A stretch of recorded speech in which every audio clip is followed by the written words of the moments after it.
తోంది. యజమానికి యజ్ఞగుండంలో బంగారం ముద్ద దొరికింది. ఆయన ఆశ్చర్యపోయాడు. అప్పుడు భార్య చెప్పింది, నిన్న పొరపాటున యజ్ఞగుండంలో తాంబూలాన్ని ఉమ్మేశానండి, అదే ఈరోజు బంగారం ముద్ద అయింది. ఆశ్చర్యంతో ఇంటి యజమాని పరీక్షించేందుకు తాను యజ్ఞగుండంలో తాంబూలాన్ని ఉమ్మేశాడు. మరుసటి రోజు మరో బంగారం ముద్ద దొరికింది. ఈ వార్త ఆ నోట ఈ నోట పాకింది. అంతే, యజ్ఞాలు చేసే బ్రాహ్మణులంతా గుండంలో ఊసేశారు, బంగారం ముద్దులు పొందారు. ఒక్క అర్కస్వామియాజి తప్ప. యజ్ఞం పవిత్రమైనది, యజ్ఞగుండం పవిత్రమైనది. యజ్ఞం చేయడమే నా ధర్మం, నా కర్తవ్యం.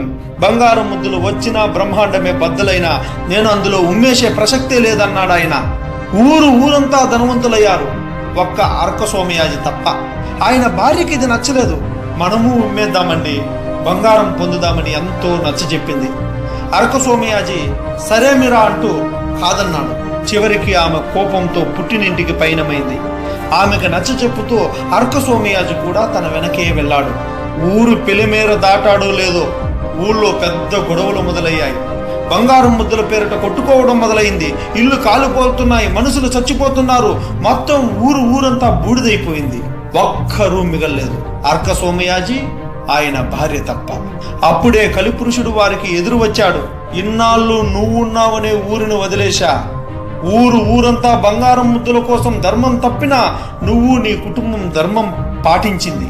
అందుకే నువ్వు ఊళ్ళో ఉన్నంతసేపు ఊరిని ముట్టుకోలేదు.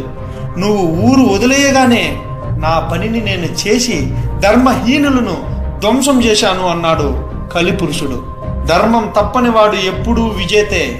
ధర్మం ఆచరించే వారికి చిన్న ఇబ్బందులు ఎదురైనప్పుడు అది చూసి కొందరు మూర్ఖులు నవ్వుతూ హేళన చేస్తూ రాక్షసానందం పొందుతారు. గాని చివరకు ధర్మమే గెలుస్తుంది.